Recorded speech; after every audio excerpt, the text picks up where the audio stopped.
Okay, let's get this over with. Episode 4. Oh, no. Why are we playing as the jerk now? I honestly wanted to see Tante's point of view, and everyone knows all of it. Yeah, everyone knows all of it. They just don't say anything. No matter how bright a star shines, it'll fade in time. No matter how hot love burns, it'll chill before long.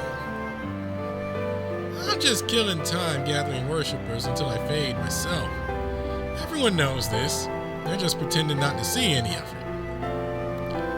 I know why they pretend not to know. It makes perfect sense to me. After all, if you go and say it, it's all over.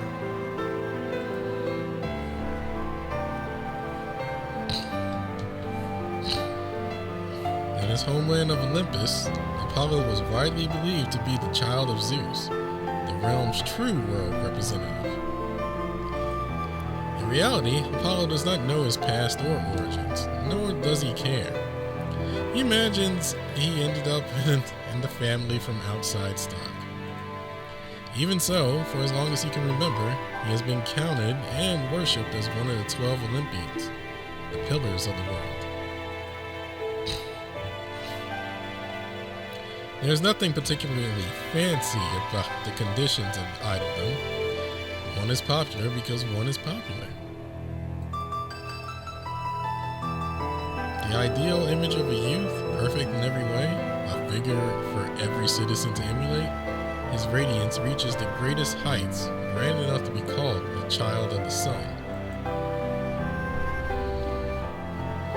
As worshipped as he is, it's only natural that his prophecies will be believed to be accurate. Sovereign over time itself, Apollo spoke his prophecies to the people below, showing them the future through light and shadow before any other could. It was believed that the path Apollo shone his light upon was the one people believed was the one the people were to pursue.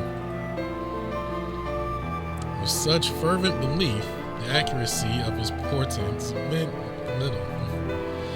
Thus, he had spoken of futures convenient to Olympus countless times, acting as a pillar to his homeland's history.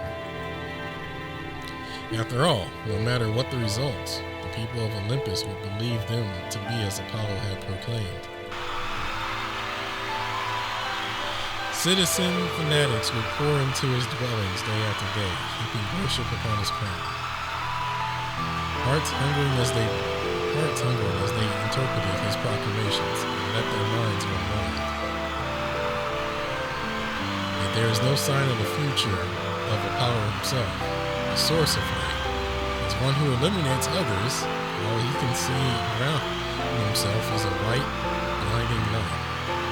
Standing center stage in Olympus, acting out everyone's ideal, Apollo finds himself thinking, if he's everyone's ideal, then where in all of Olympus does he find his idol?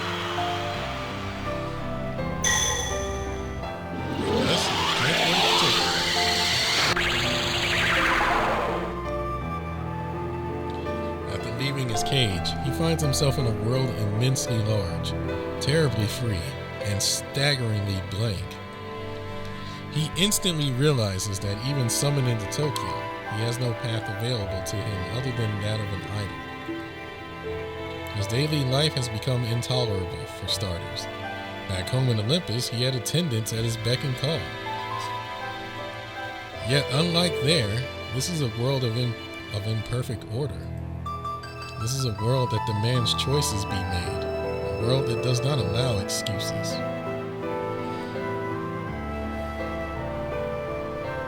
Even so, his radiance is noted, understood. After being scouted as an idol, he immediately climbs to the top of the industry. In Tokyo, nothing changes. Apollo continues to be an object of worship, an ideal made manifest, an idol. The only change he can point to is realizing the existence of other idols. Yet no one serves as a greater idol to himself. He can look up to no one else, nor can the fans who choose him. He takes to the battlefield, the contest for believers and fans, and wins the heart of countless app users with his irresistible contrast of light and shadow.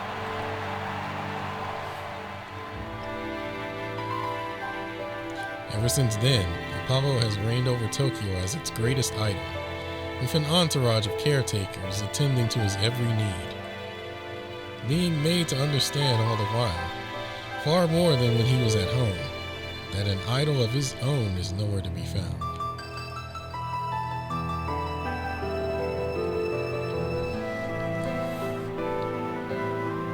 Are you listening to yourself? You're the greatest idol around. Countless people look up to you, even if they aren't die-hard fans. I'm one of those fans too. You're one of the coolest guys around, and I know that better than anyone. I don't matter here. What I want to ask is, why? Why do you keep tearing down the dreams and ideals of my friends? What's with you? You're a big idol guy. You know as well as I do that that's what an idol is. Someone you toss your ideals onto, to then get disappointed in. Apollo knows without even asking that Amdusias understands that side of idols far better than anyone else. You're up on the stage here with a fresh perspective, and that's what's coming out of your mouth? Come on! You're disappointed? Disillusioned? Listen, buddy. You want to drown yourself in light alone, be my guest. But that's not what an idol's all about.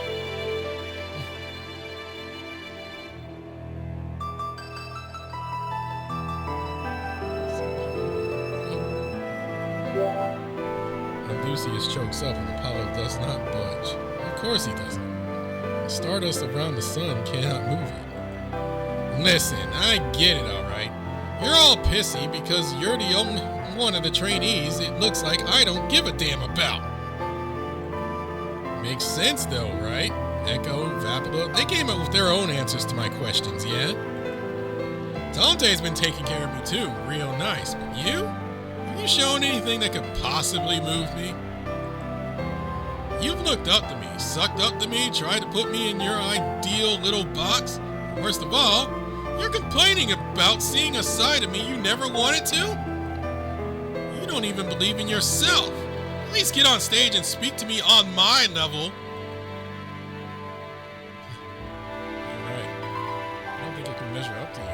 Even if I make it as an idol, I'm never going to be equals. So of course I'm going to look up to you. You have everything I want and can't get. And you had it all from the start. What's wrong with seeing you as an ideal when you have everything? Isn't that what an idol does? Live as someone's ideal? Someone's dream? If you hate being looked up to so much, living as someone's dream, then you should have never chosen to be an idol in the first place.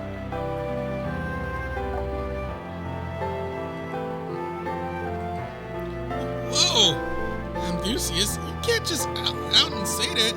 That'll bring it all down. No, let him keep talking. Keep going. He has a point, Apollo. Why don't you quit being an idol? Answering that would be a pain. I'm heading back and taking a nap.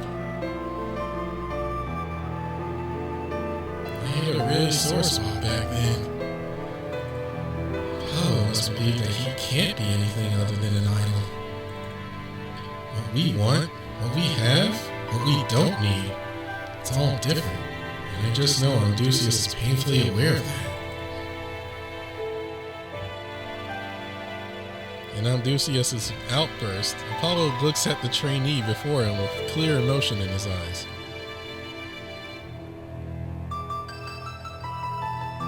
Enough, you two.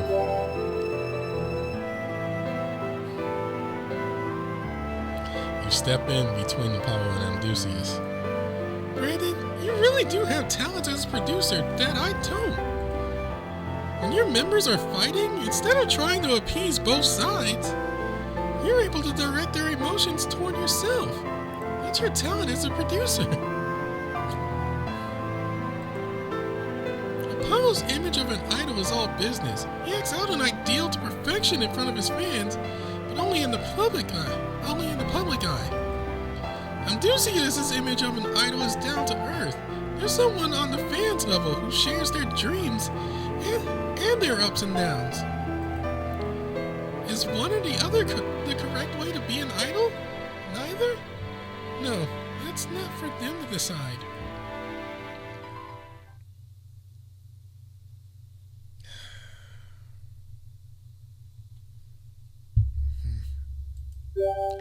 That's right, Producer Brandon. What we want to hear are your lyrics, the cries of your hearts. Why did you pick your paths? What do you see down there? You're both artists. You should be able to express your feelings to each other through song. Let's hear what you both have to say. Settle this on stage. If Apollo is willing, that is. An impromptu concert battle, huh? Sure, I'll take you on. The rest of your trainees can play backup performers. On the same stage as Apollo? Is that even allowed? You won't be annihilated? God, I just switched it back, didn't I? I'm tired. I believe in Odysseus, and I believe in his skills. Remember all the training we've done. Yeah, I've grown too. I'm better at singing, dancing, and performing as an idol. Yeesh, we're never gonna see eye to eye, are we? All you want to do is see the light. Guess I gotta show you the gap.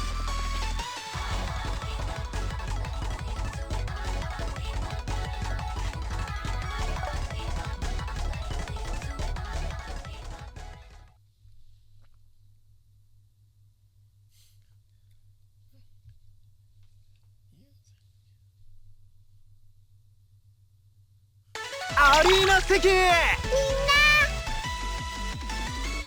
アリーナ席アリーナ席アピールだ次のナンバー行くぜアリーナ席まだやれるアリーナ席このキラキラしたステージへ立たせてくれてありがとう今日だけは本気で言う大丈夫泣いて笑って夢見て溺れて大好きなあなたへ向けた恋の歌どうかここ大丈夫必要だって言ってくれたら馬車馬みたいに働くぞここに来てってコールしてくれお前のために頑張りたいんだ大丈夫歌にダンスに創作都合に最高傑作全部あげちゃうだから俺に好きって言って大丈夫アリーナ席次のナンバー行くぜ光の導く先を皆滅びも繁栄も我が輝きの中にトイボスヘカエルゴス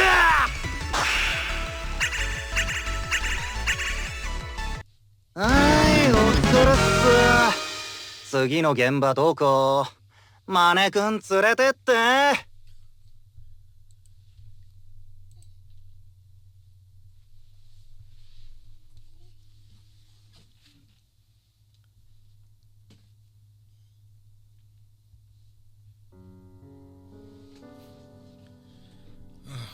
When I got summoned to Tokyo, I enrolled in this Nakano Performing Arts Academy, place to learn how to put what I'm good at to use in the city. As a demon, my special ability allows me to let music play from where I am not. That's why I linger backstage, providing music to performers on stage.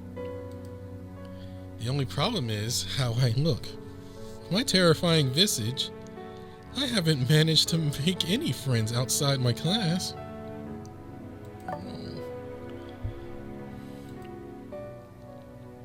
That's why I decided to pick up some vocal software to sing my original songs, then post them online.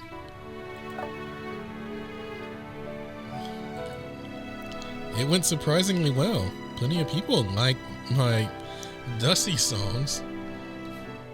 Some people even made videos with them. A bit after I started my online career and had gained a handful of fans, My classmate invited me to go see an idol concert. It was incredible. The celestial songstress herself, Gabrielle, was close enough to reach out to, and she positively glowed on stage. Meanwhile, Apollo, top idol of Olympus, scorched my heart with his flashy effects and performance. I realized that there's a type of music you can only experience live in person. I wanted to be an idol like that one day. I felt a dream forming. Then I finally got to speak with the individual I idolized. Apollo, however, showed not the slightest interest in me. No, he all but explicitly pushed me away. The ideal vision I had chased after so long started to fade, and my dream lost its place. Was I unable to stand idly by and watch him treat the brilliant talent he was born with? That I desired so much, like nothing but a burden? The best skills can't shine without popularity, and the most vivid powers of expression won't be given the time of day if they don't fit with the age. Ain't that the truth?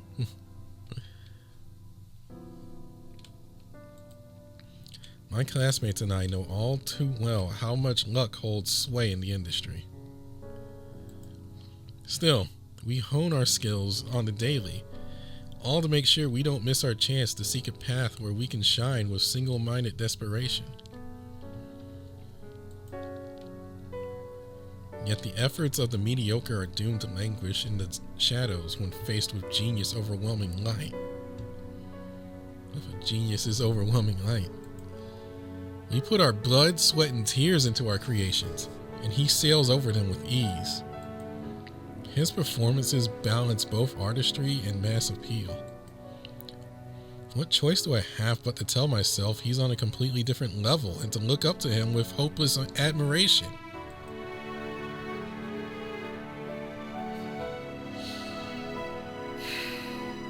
Yeah, Apollo's that right. Apollo, that's right. I built you up in my mind, and when you didn't live up to the image I'd made, I got disappointed. And throwing those emotions at you was all I knew how to do. You're living the life I wanted, the ideal I believed in. So of course I want you to keep on being perfect. I knew it in the back of my mind. But the ideals you strive for, you can't expect to find them in others. You have to be them yourself.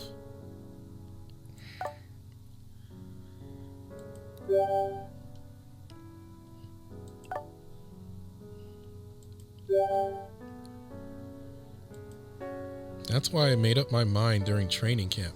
No matter how rough the path, I would walk it. I would overcome it. God, there's a song playing in my head that fits this perfectly. Or so I thought. No. Facing each other, standing side to side, back to back, dancing the same moves, singing the same song. With every verse sung, with every step taken, I feel like I'm on the brink of being consumed by the blinding light of my opponent. He had such a brutal argument, but on stage while performing, he smiles like an angel. No matter how stubbornly I perform or how hard I try to keep up, when faced with the immense gap between us, I realize with painful clarity that I can only express myself in shadow.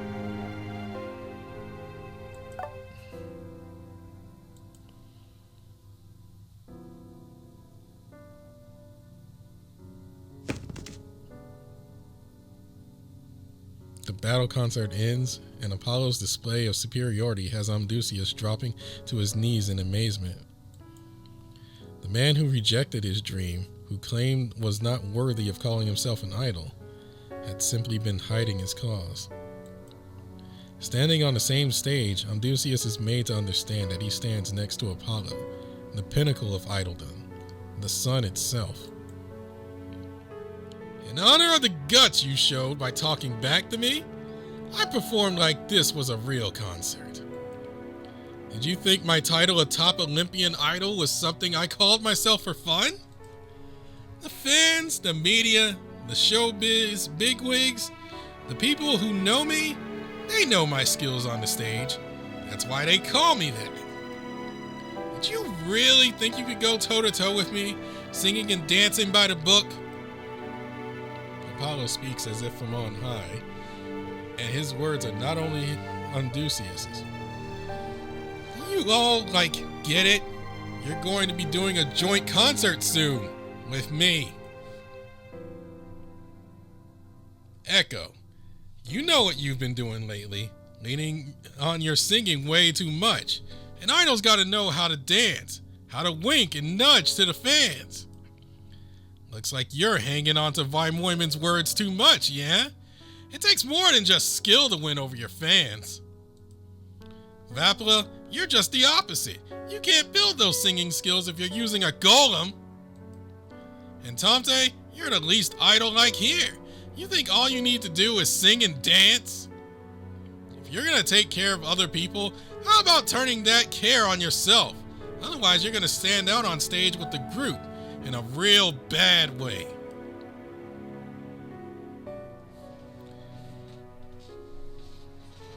No, I'd be yelling at him right now and be like, why didn't you say this shit from the beginning?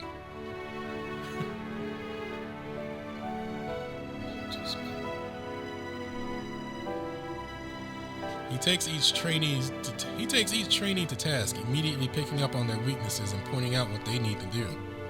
Being an idol isn't all dreams and sunshine. You can't slide by on ideals alone. If you're on stage looking half-assed the day of the big show, my valley of shadow and light will swallow you right up. No one will see you. Got that?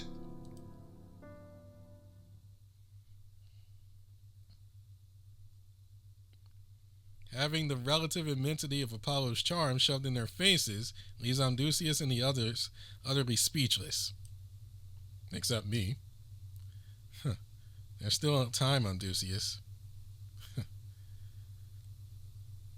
Not much of a valley in my eyes. Producer, everyone. The difference is indeed great. Odysseus looks at his stunned teammates and grips his fist. Even so, we won't give up. We still got time.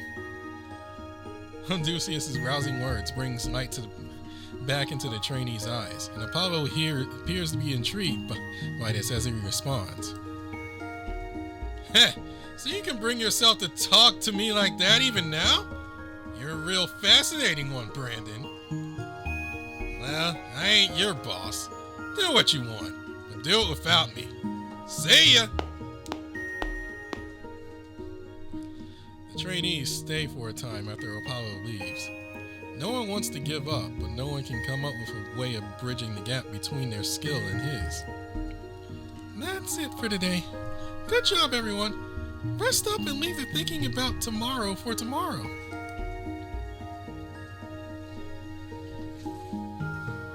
The trainees comfort each other with words of encouragement and spending their remaining time in training camp practicing on their own. Apollo stops showing up now that the special lessons have ended. For their part, the trainees incorporate many forms of practice working toward finishing their personal assignments and beefing up their teamwork. They can all feel solid improvement in their vocals, dancing, and expressive ability. Yet none of them can forget seeing the sheer talent of a pro and how Apollo shone that day.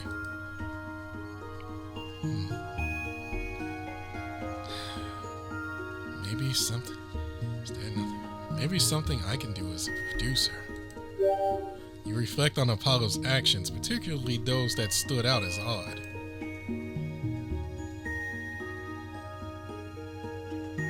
He took the lessons as frivolously as humanly possible, but for some reason, he would pose questions to the trainees that sounded an awful lot like advice. Yet at the same time, when they overcame their assignments, he would speak to them in a way that sounded like he wanted them to hate him.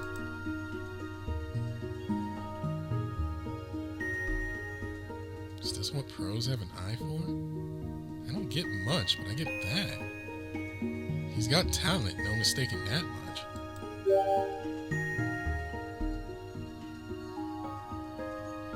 Whatever his reasons, that is how Apollo approached the trainees. Now, see, I would just call up Gabrielle real quick and ask her. You know, because we're friends.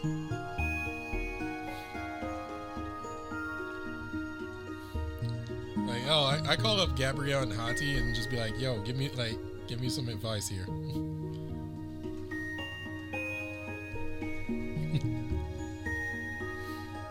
Whatever his reason, that is how Apollo approached the trainees. And you only really learned anything about him during the conversation you had in Valpo's room.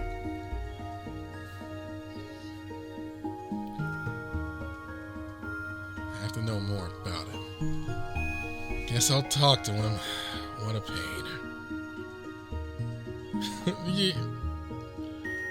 I'm not there yet, but I'm getting there. I'm not at the third one, but I'm getting there.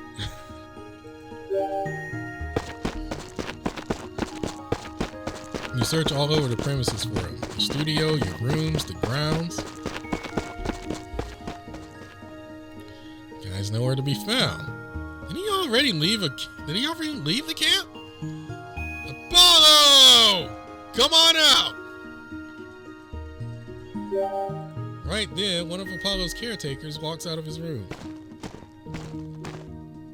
Oh, it's you, the producer. Hi! If you're looking for Apollo, he just went out for a walk.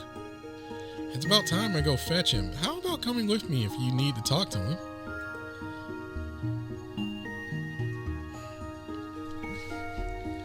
The caretaker leads you along the Otherworld mountain trail. You follow the jogging course for a while before leaving it to reach a raised spot with a wonderful view. There's a sunflower-colored carpet laid out there, on which Apollo is splayed out for maximum relaxation. Oh, Apollo! Apparently the producer has some business with you, so I brought him along. What? What'd you go and do that for? I don't have any business with him. I'm not in the mood. Really? I keep seeing you have friendly chats, so I assumed bringing him along would be no problem. Sorry. Sorry to impose.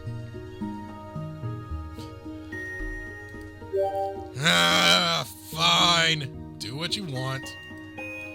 Apollo lets out a titanic sigh before waving the caretaker away with a look of obvious annoyance. Well, Brandon, what do you want? I mean, I know you so well that I can't begin to imagine why you're here. Apollo sits up and does his best to look attentive. Why'd you give them advice back then? I know you recognize they have talent. I don't know what you're looking for. Not even I know. And you know that too, don't you? Ever sink to the bottom of the sea in my homeland? Down into Oceanus? The Oceanus? I don't know why I said Oceanus. Apollo looks you right in the eyes and speaks like he knows it all. What did Leanne Side say about you again? That you had the greatest talent in the world for not reaching the top? Well, she left out a lot. That's not what you're about at all. No, you've got enough talent to sink to the very bottom of the world. The bottom of the sea. Hell, you can go to the inverse pinnacle of the underworld itself. Guess Leanne Side doesn't get that. See, when it comes to absolute stats, you can go toe-to-toe with me in the opposite direction. Apollo makes it sound like a cohesive force with the power to influence those around it regardless of positive or negative mass, thermal or otherwise. I'm not talking about personality or effort or anything like that. Nah, this is probably inborn. Well, since you're the only one here and I don't have anything better to do, I'll tell you a bit about myself. My treat, our secret.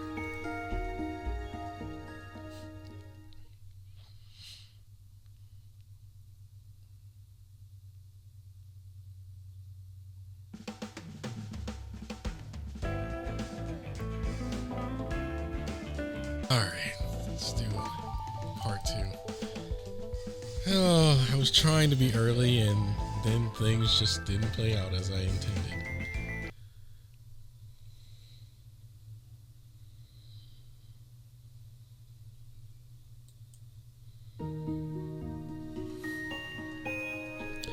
Apollo explains to you what it meant to be an idol in Olympus. Simple. Popularity doesn't make an idol. Getting yelled at the most, being the biggest target of ire, now that's the kind of stuff that makes you an idol, you know? Everyone's pulled in by gravity, see? Stuff with huge absolute value. They come in all expectant, and if those expectations fall through, disappointment hits like a truck. That didn't change at all when I started my idol career in Tokyo either. That's why I decided to call my fans Polites, just like back home. So I went like going through one boring as hell day after another, show after show. Then my caretakers came and brought me this gig. You guys don't get how things are from my point of view one bit. As long as you believe in one important thing, that should be enough. Watching Apollo's expressions and mannerisms as he speaks, you begin to see, bit by bit, the true feelings buried in his immense existence. You also detect significant emotional ups and downs in his lazy remarks and attitude.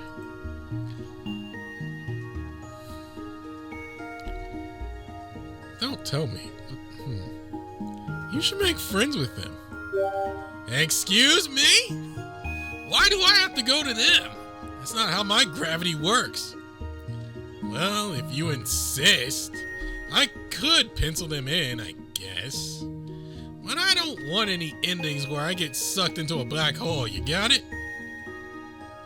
Whether he's aware of it or not, Apollo has a fondness for the trainees. At least, that's what it looks like to you. They're not on equal footing yet, though. You figure he sees them as lower beings to be doted on, like pets. No point if you're disliked. Go on, offer to be friends with them. Apologize to them for starters. No can do. I may be a transient now, but I'm still an idol. Olympus's ideal youth, in fact. Only another idol can tell me I'm wrong. And idols are all about results. Results they don't have. And so Apollo cannot follow your suggestion, he says. Really? That's so. You're just made to go solo, huh? You are pretty convincing. I'm getting tired of talking. Brandon, let's wrap it up here. How about I just speed dial Gabrielle?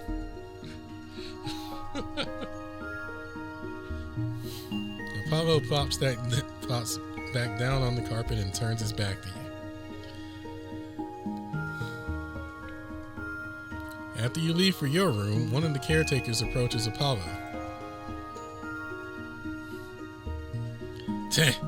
You're just a caretaker, remember? Don't overstep your bounds like that. Seriously. I think we can let this one slide, can't we? It sounds like you got your thoughts through to the producer at least.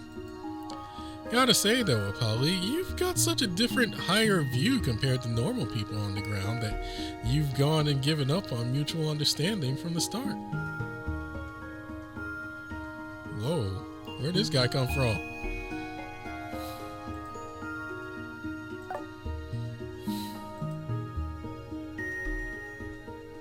Me? I think that's a crying shame. That's why I carved out a chance for you two to talk. Apollo jumps to his feet and stares at the caretaker. His staff are all trained to affirm what he says and does. Everyone knows not to contradict him, much less give advice. Glaring at the caretaker who's broken all those rules, he stomps his feet and shouts, "Shut up! Caretakers aren't allowed to talk back to me! What's with you anyway? Why do you sound like my dad or one of the other 12? The moment Apollo says that, he begins to feel uneasy. He he comes to mind, but he simply cannot be in Tokyo. Yeah, Zeus can't be in here. Zeus can't be in here because we have what's his name? What's his name who got here first? But we do have Shinya who has Cupid.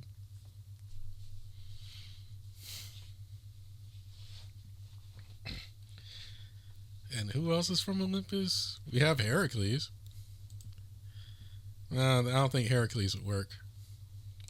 That man would speak to him without fear. They even once traded fierce blows, then went on to become the closest of friends. Finally pieced it together. My usual tricks never used to fool you back home. Oh, Hermes! The caretaker removes his disguise. God, we don't ever see Hermes. The caretaker removes his disguise. His old friend is obviously surprised to see him here in Tokyo, and that reaction brings a grin to his lips. Been biding my time for a chance to see you ever since I learned you were in Tokyo. But you see, I've got no business with top idol Apollo, and I didn't want to bother disguising myself as a fan to see you. That's no reason to sneak in among my caretakers. Yeesh, would it kill you to do something straightforward for once in your life? It wouldn't. Well, how else am I going to see you looking like you just saw a ghost? Besides, when you're as fast as me, even roundabout paths feel like shortcuts. Ah, that was priceless. As Hermes guffaws away, Apollo hangs his head in disgust. Yet he also looks a touch relieved following this unexpected reunion with his old friend. Alright, that was a good laugh. I've done what I came here to do, so I'll be heading back to school now. Excuse me? Come on, you just showed up. What is it you came here to do anyway? Wait, don't tell me it was that little meeting. You got it. See, Brandon is the only person in all of Tokyo who can take you on.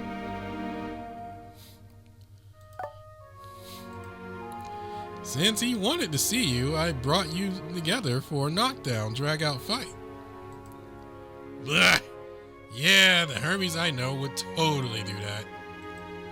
You see, I wanted a front row seat to watch you two duke it out for real. But you just had to go and get acquainted first. Either way, a good fight with him will be well worth your time.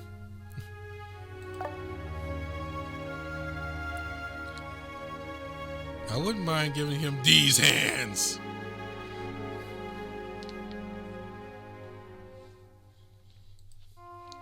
Because the only thing that's caught my eye here in Tokyo, as much as your eyes popping out of your head, is Brandon.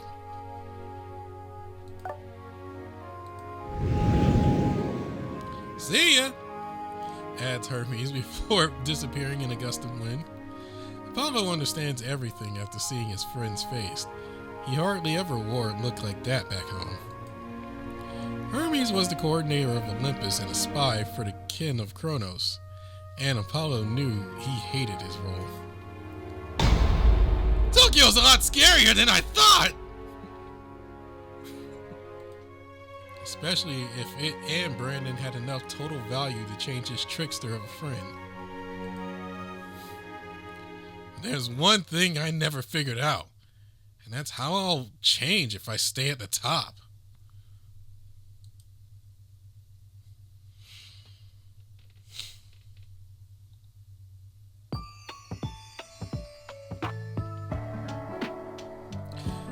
The day after you and Apollo speak is the final day of training camp.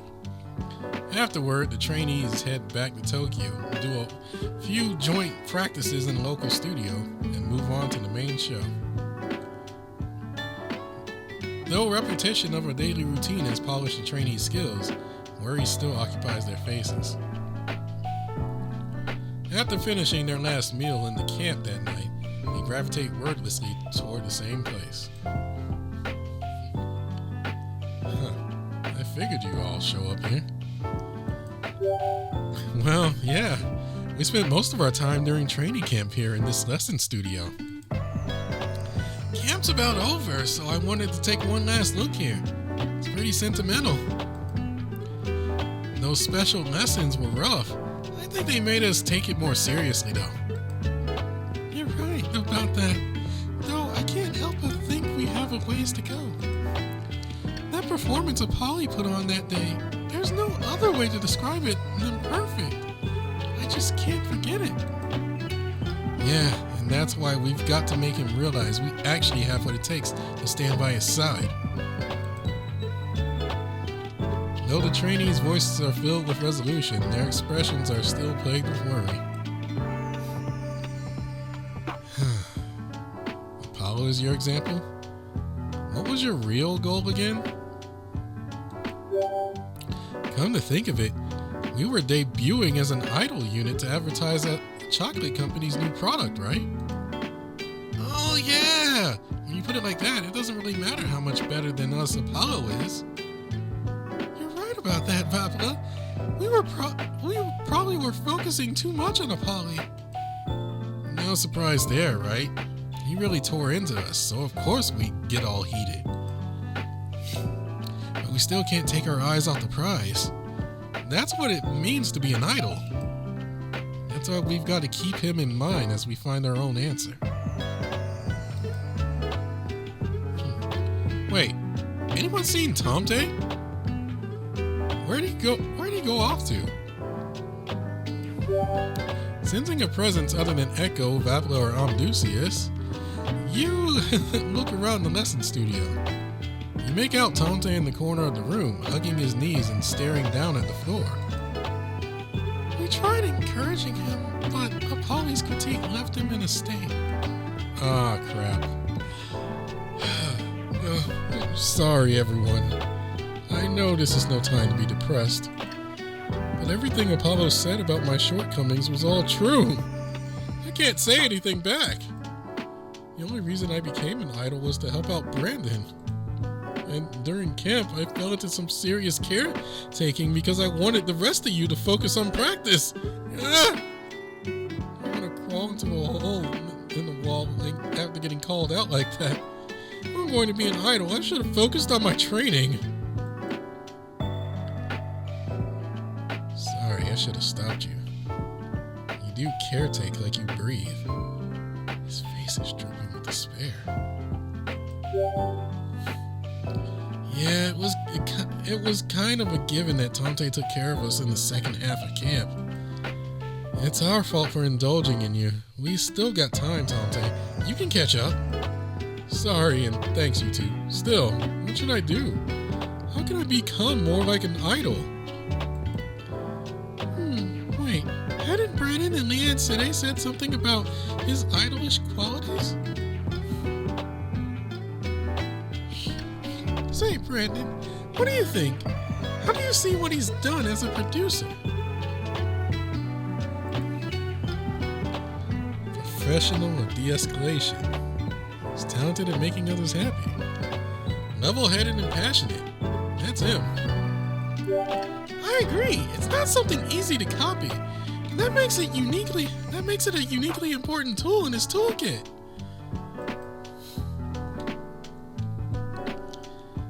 That's what I remember hearing.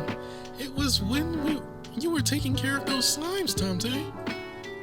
That's what I've got in my toolkit? That can work as an idol? I can understand it in words, but I can't really feel it. That's something I can get. Sometimes you've got qualities others can see, but you just can't. Me, I got really surprised when I talked it over with Brandon and found the last answer I expected. Really? Well, Brandon, can you give me some of that advice too? You're putting me on the spot here, dude. With the role I've got, I don't want to drag you all down. I'll be a credit to the team. You'll see. Unlike Vapla and Echo, who found new paths of their own, Tomte believes that what he wants to become lies beyond the road he stands on now. Once he finds out how he can put his talents to use as an idol, He knows he can crack out of his shell. Oh, here we go again.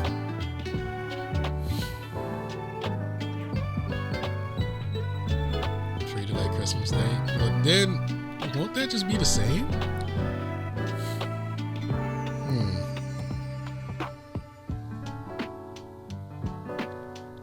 Show your skill as a top breeder?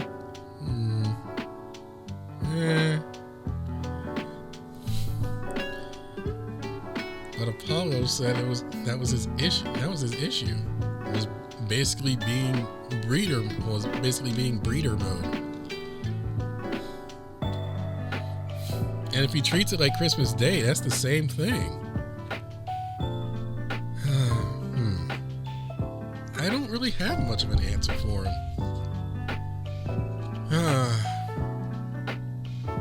This is difficult. Just do things your way, Tante. But that doesn't get me anywhere. Doing things my way is what got me called out by Apollo. Wait, no. You're trying to tell me to choose my own path and go down it all the way, aren't you? Yes, totally. Yeah. Yep.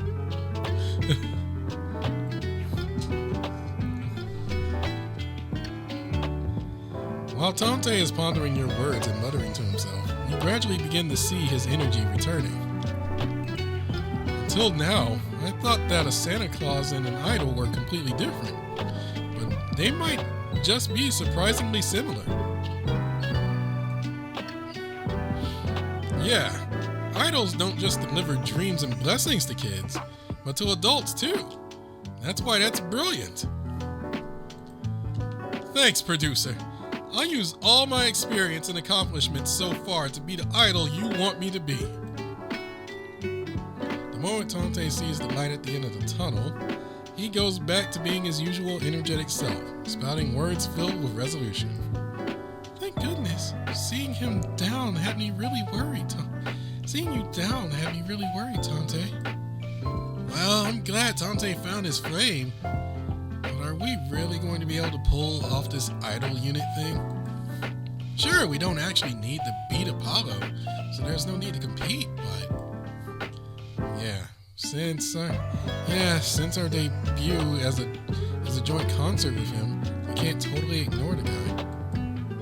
Which means we'll need some way to close the distance between our talents.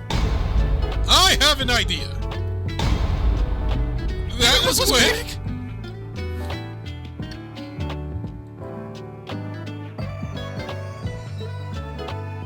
Dante's teammates look to him as he shouts and eagerly explains his plan. Night falls. You find yourself visiting Apollo again.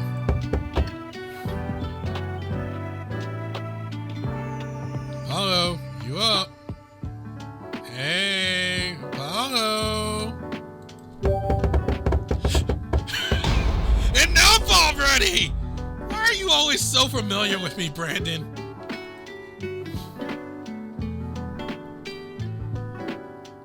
Opening the door in annoyance, Apollo notices he has more than one guest. And mind telling me why you brought this guy along? Does he want to see how much over him I am again, or what? The moment he sets eyes on Odysseus, he seems that much more annoyed. His visitor remains undaunted, however, broaching the topic at hand without letting his emotions intrude. Apollo, I'm telling you this now, since I want us to have a fair fight. Sorry, I heard a lot from Vapula and Brandon. Something stood out to me when I told you how much I looked up to you. You aggressively didn't understand me. Not understanding why and getting mad at how little mind you paid me made me all confused. And I said some horrible things to you. I'm sorry about that. But even knowing your emotional baggage, I believe that as long as someone looks up to you, you can be an idol. I don't want to push that on you. No more. I'm heading up the path myself. I'm going to be a star to my producer here.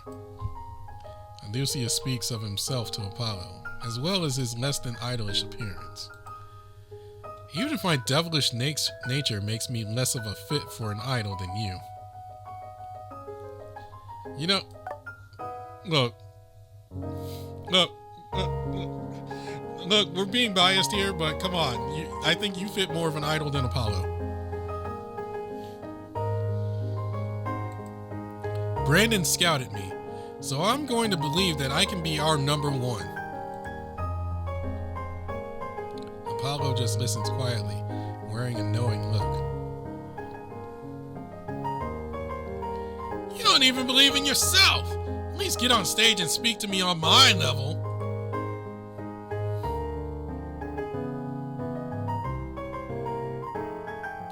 The trainee who bears fangs at the pro, the fan who lashes out, believing himself betrayed. The towering musician's emerald hues seem to shine in Apollo's solar radiance.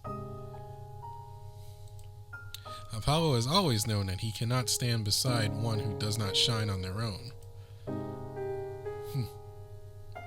Yet he also knows that Amdusius' tightly balled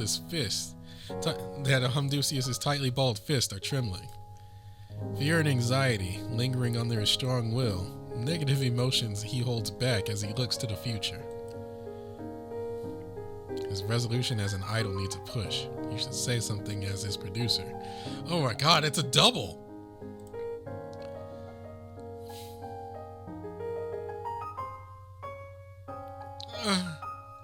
I don't know! They're all true! No!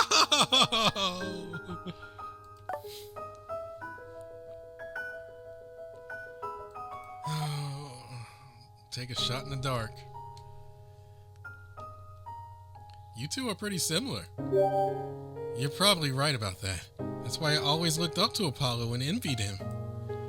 And despite that, there was someone who still chose me instead, living up to both sides.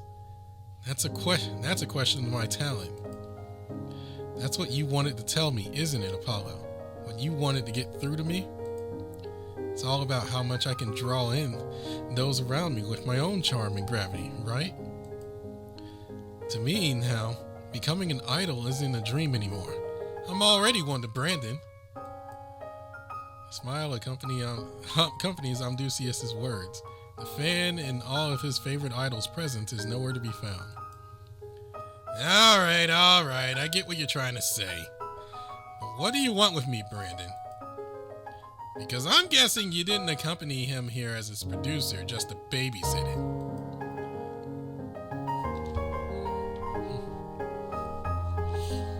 You stand next to Amdusius and boldly speak to the idol before you.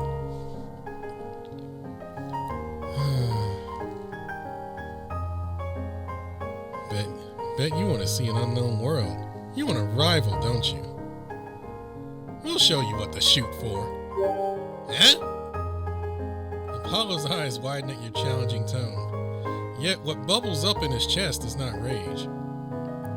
Before, I thought a joint live with a top idol was this incredible prize that I was hardly worthy of. Now, totally different.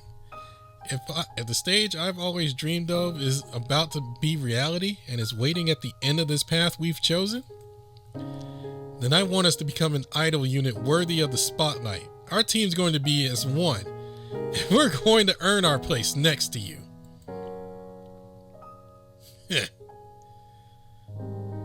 Apollo smiles, knowing that Amdusius no longer sees him as just an idol, but as something beyond that. Oh, yeah? Amdusius, you're starting to figure it out. Apollo was hit with a familiar feeling, like trading blows with his best friend back home, like playing music together right after. Whether he knew of Apollo's aggressive nature or not, Amdusius approached him in a manner that piqued his interest. And that's not all. This producer really knows what's up, too. All right, you're talking a big game. Whether you can make it real, though, that's a whole other story. I hate to say it, but you're right. We can't be messing around and being proud anymore, so... Amdusius steps forward, placing himself between you and Apollo. Huh? With his eyes squarely on the idol, he straightens his posture, then bends over, full 90 degrees at the waist in a deep bow.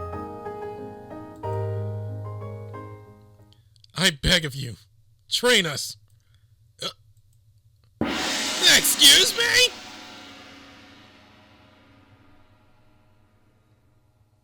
That's a possible path I did not see coming.